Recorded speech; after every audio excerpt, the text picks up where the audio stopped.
Hello everyone, welcome to my class today. First, I would like to introduce myself. My name is Trần Thị Hồng Nhung. I'm an English teacher at Lê Anh Xuân Secondary School. Today, I'm very happy to stay here and give you my lessons. You ready? Okay, let's start. Before coming to our main lessons, let's do a warm-up games. The name of the game is Hidden Picture Games. You ready? As you can see on the slide, there's a picture under this square. I will unhide some of them. What you have to do is yes to name of the sports on the pictures. Okay? Can I start? Yes. Okay. I will unhide number 1, number 6, number 7, number 10, number 11. Okay?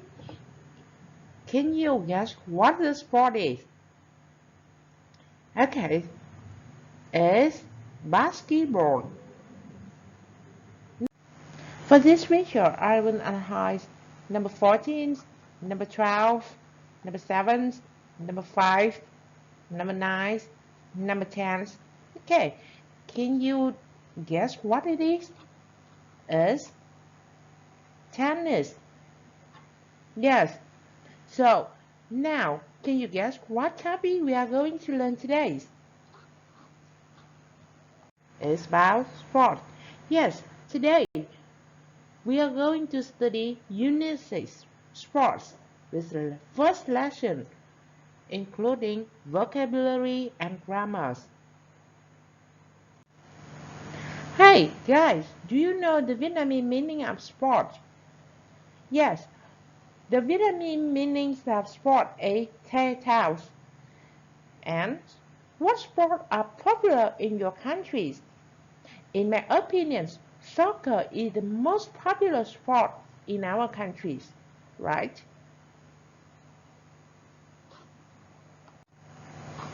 So now we will come to the most important part of our lesson, that's the vocabularies.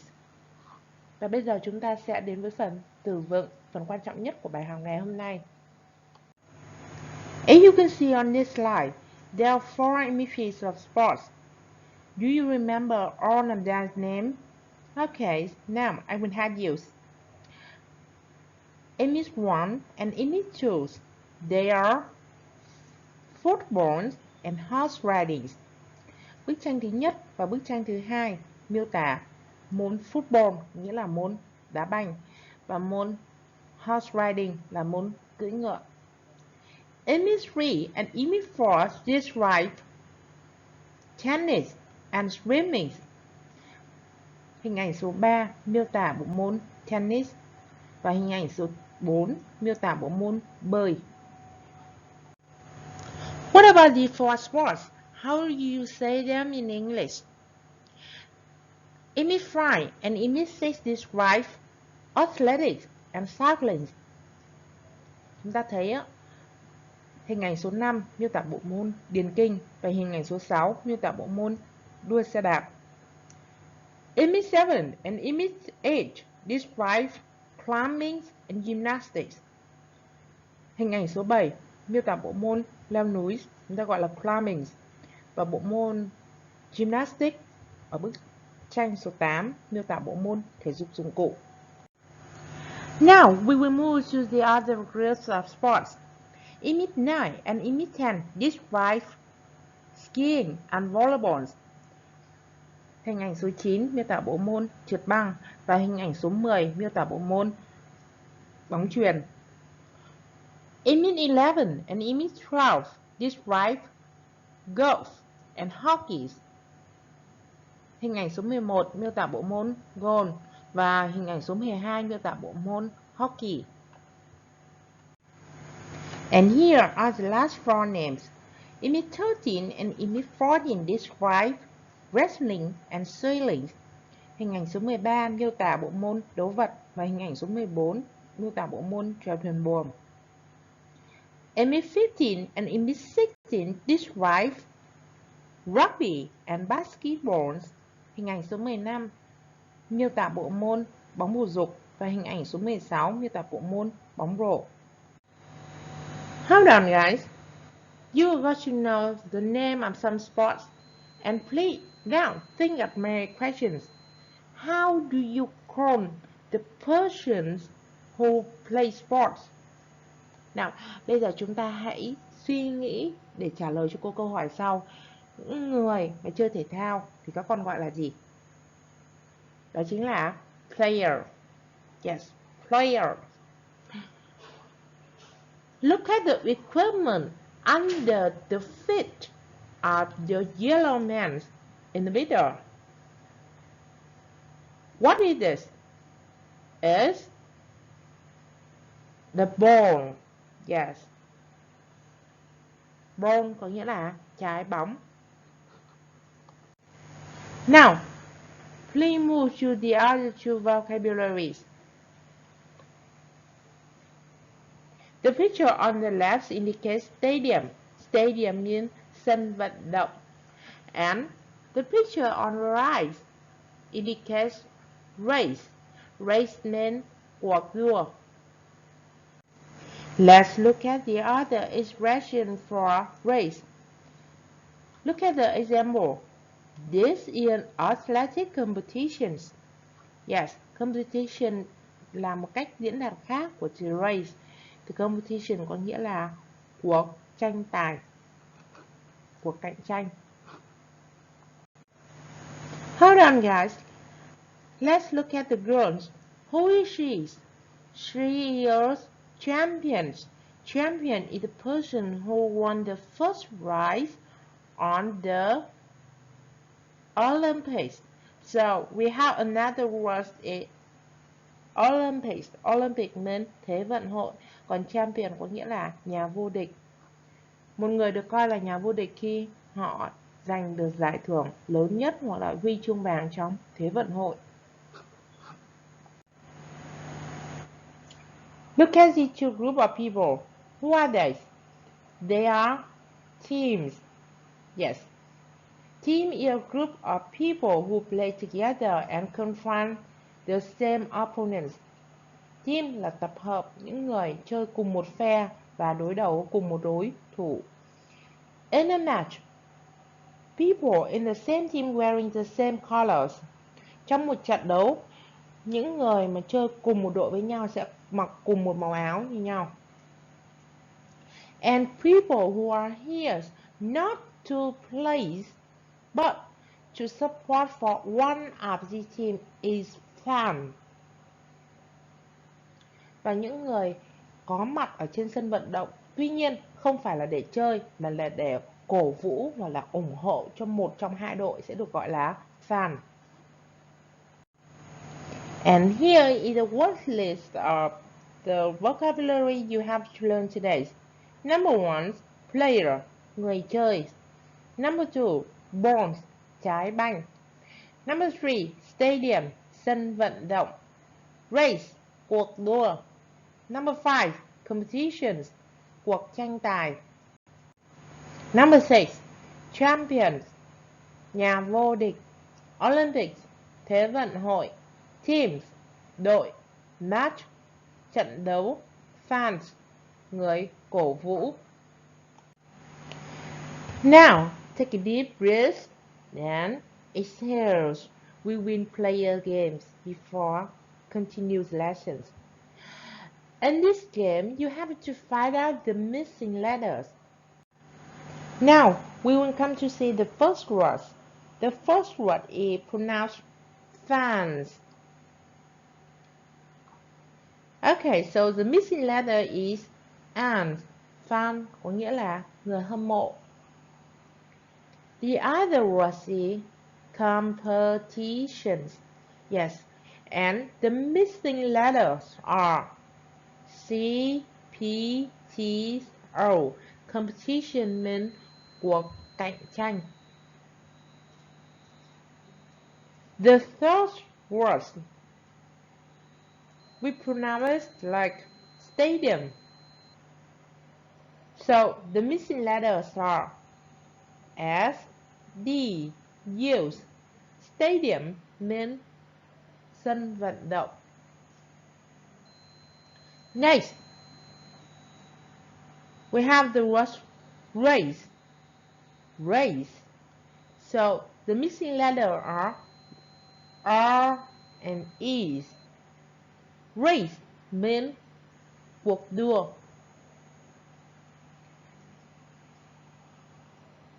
Vocabulary number 5.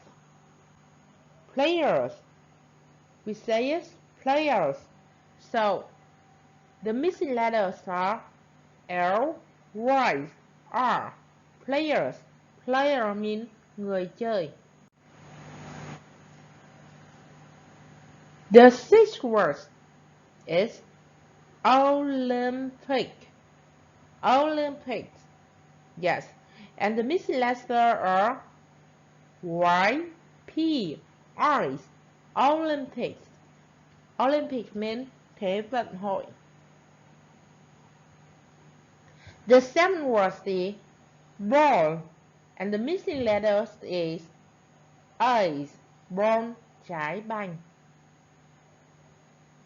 The eighth word is teams. And the missing letter A. Team means đội. The ninth word is match. And the missing letters are A and H. Match nghĩa là trận đấu. Number 10. Champions. Champions, so the missing letters are H, M, E, I, and O. Champions mean nhà vô địch. Next, it's time for us to do more interesting things. Now, I would like you to participate in a quiz shows about sports. How much do you know about sports? Okay, now you have to answer some questions. For every correct answer, you will get 1 point. Got that? Bây giờ chúng ta sẽ tham gia một quiz show với chủ đề sports. Chúng ta chỉ việc trả lời những câu hỏi của cô đưa ra. Ready? Let's start. Question number 1. Can you name an American basketball players? Question number 2. Which country are the hockey fans from? Question number 3. What is the longest event in an athletic competition? Question number 4. What is the most famous cycling race in the world? Question number 5.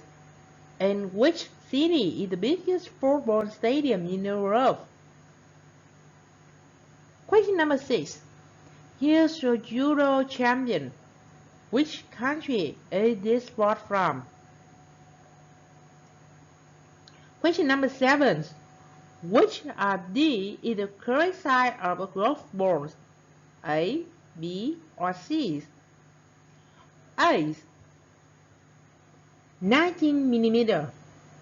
B. 41.1 mm. C. 57.5 mm. Question number 8. How many players are there in a double tennis match? Question number 9. How long is an Olympic swimming pool? And the last question, number 10. How many players are there in a beach volleyball team? If you find it very difficult to answer the question, you can use Google for help. Good luck! And now I will show you the correct answers. For question 1, can you name an American basketball player? The answer is LeBron James or Kobe Bryant. Question number 2. Which country are the hockey fans from? The answer is Canada. Question number 3. What is the longest event in an athletic competition? The answer must be 50-kilometer race walk. Question number 4. What is the most famous cycling race in the world? And the answer is the Tour de France. Question number 5. And which city is the biggest football stadium in Europe? And the answer is Barcelona, the Camp Nou Stadium. Question number 6. Here's a Euro champions. Which country is this sport from? And the answer is Japan. Question number 7. Which of these is the correct size for golf balls? A, B, or C? And the correct answer is B, 41.1 millimeter. Question number 8. How many players are there in a double tennis match? And the answer is 4. 2 people on this side and the other 2 people on the other side. Question number 9. How long is an Olympic swimming pool? The answer is 50 meters. Remember, 50, 50, not 15. Question number 10. How many players are there in a beach volleyball team? The answer is 2. Have you got all of the correct answers? Hope that you can do well. Or if you couldn't, please try to remember every details of the questions. Next, we will move to the listening activities. In this activity, I will show you a video clip that interviews 3 people about their favorite sport. After watching the video clip, you have to answer the following questions. Question number 1 for the first interviewee, whose name Lian. Does Lian do any sports? Question number 2 for the second interviewee, whose name Lewis. What sport does Lewis watch on TV? Question number 3 for the last person who named Race. Are there any sport Race want to try? Bây giờ chúng ta sẽ được xem một đoạn video clip. Đoạn video clip này là một bài phỏng vấn 3 người có tên là Lian, Lewis and Race. Sau khi xem xong đoạn video clip này, chúng ta sẽ phải trả lời các câu hỏi trong phần này. Chúng ta đã rõ nội dung chưa ạ? Nào bây giờ chúng ta bắt đầu nha.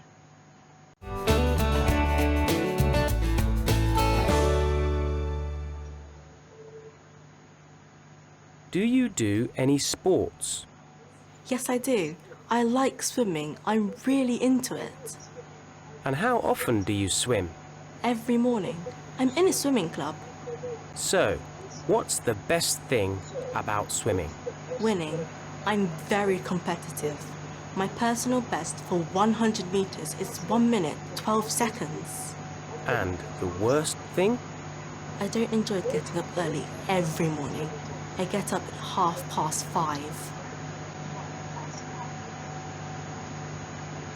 What's your favourite sport? Oh, football. Definitely. I'm in the school team. I love watching football on TV and playing it on my games console. Who's your favourite team? I like Manchester United. They're the best team. What do you think about sport? I like most sports. What's your favourite? I'm a basketball fan. I play a lot at school. And I love the Los Angeles Lakers. Are there any sports you want to try? Yes, I want to try skiing. I think it looks fun.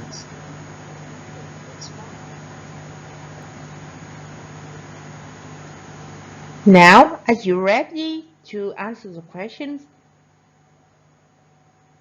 Okay.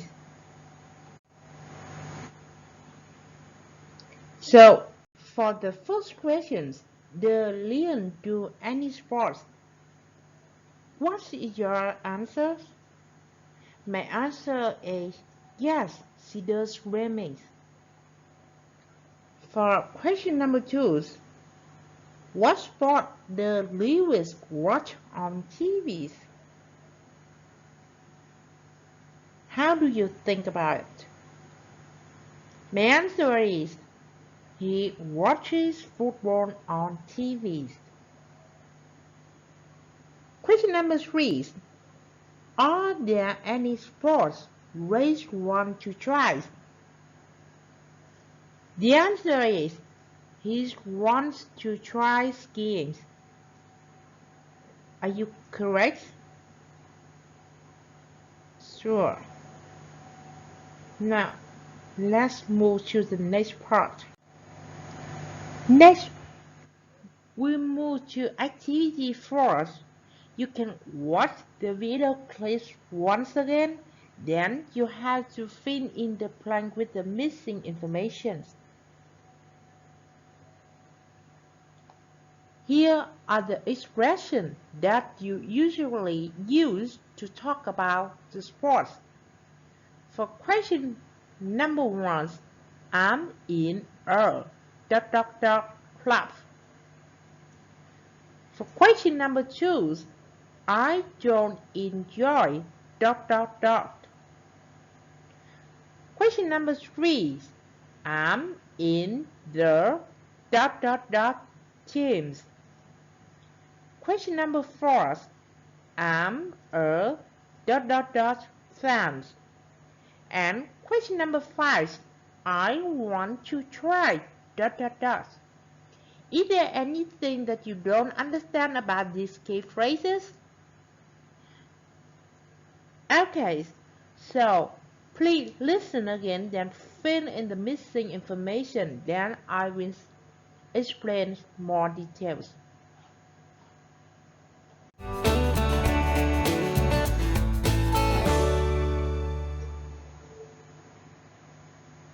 Do you do any sports? Yes, I do. I like swimming. I'm really into it. And how often do you swim? Every morning. I'm in a swimming club. So, what's the best thing about swimming? Winning. I'm very competitive. My personal best for 100 meters is 1 minute, 12 seconds. And the worst thing? I don't enjoy getting up early every morning. I get up at 5:30. What's your favourite sport? Oh, football. Definitely. I'm in the school team. I love watching football on TV and playing it on my games console. Who's your favourite team?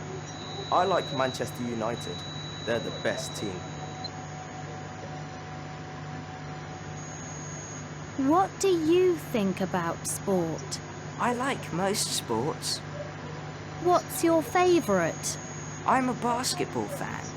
I play a lot at school. And I love the Los Angeles Lakers. Are there any sports you want to try? Yes, I want to try skiing. I think it looks fun.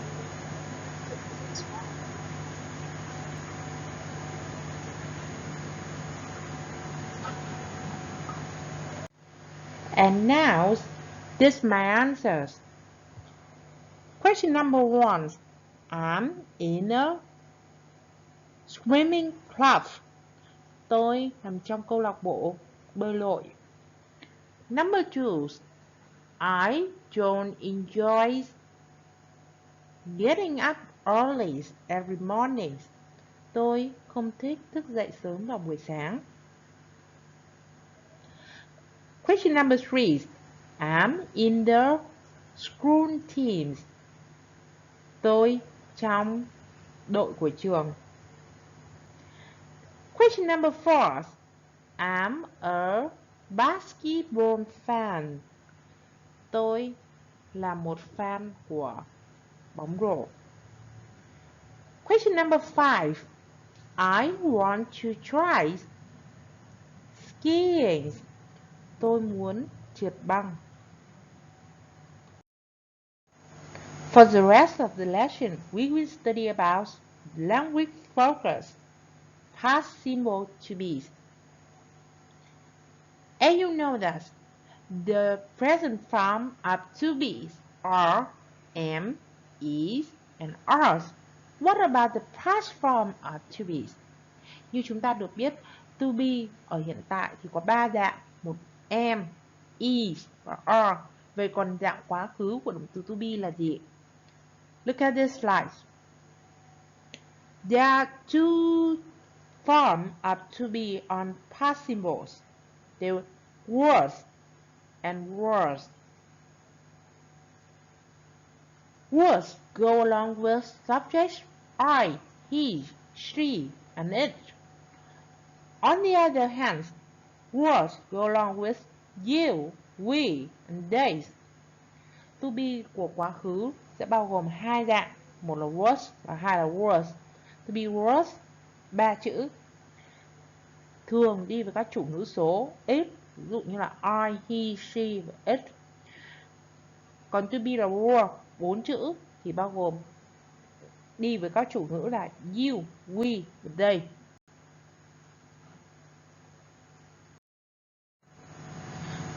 Look at this slide. The simple past tense of the verb to be. In the affirmative forms, I, he, she, and it go along with was. You, we, they go along with to be were. Ở thể khẳng định, các chủ ngữ là I, he, she và it đi với to be số it, was. Và các chủ ngữ là you, we, they đi với to be số nhiều, was, 4 chữ. For example, I was in London in 1999 and Palm was in London in 1999 too. Xét 2 ví dụ vừa rồi chúng ta có thể thấy chủ ngữ ở ví dụ thứ nhất là I và chủ ngữ ở ví dụ thứ hai là Palm.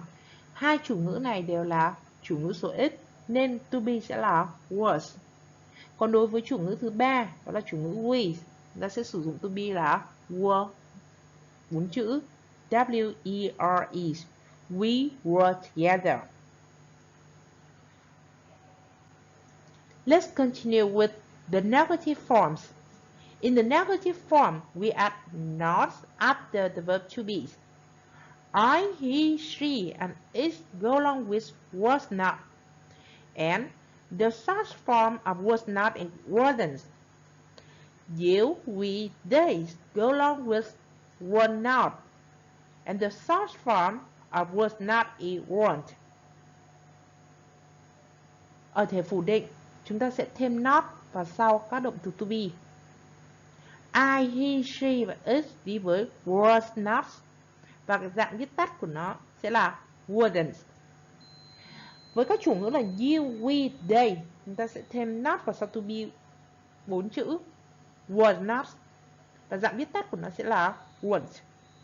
For example, I wasn't in Paris in 1999.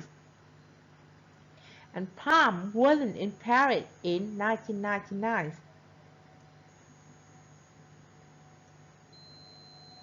Khi mà đổi sang thể phủ định thì các nguyên tắc về động từ to be không biến đổi. Chúng ta chỉ việc thêm not vào sau động từ to be là đủ. Như vậy là I và Palm tiếp tục đi với các to be was 3 chữ. Đối với chủ ngữ là we, Động từ to be vẫn là were 4 chữ. Tuy nhiên, khi đổi sang thể phủ định, chúng ta sẽ phải thêm not vào sau to be này. We weren't in Paris. To help you understand more, I will provide this exercise for you. Exercise 6. Complete the sentences with words and words on your own ideas. Để giúp chúng ta hiểu hơn về cách sử dụng words và word, cô cung cấp cho chúng ta một bài tập thực hành. Ở bài tập này chúng ta sẽ điền words và word vào chỗ còn thiếu. I have 7 questions. Please remember that words go along with singular subjects and words go along with plural subjects. Chúng ta hãy ghi nhớ là words WAS sẽ đi với các chủ ngữ số X, còn words WERE đi với các chủ ngữ số nhiều. Let's start. Question number 1. When I was younger. Yes, chủ ngữ là I là số X nên to be ở đây sẽ phải là was. My favorite sport was. My favorite sport. Sport ở đây đang ở dạng số X nên to be cũng là was. Question number 2. The number 1 song last week.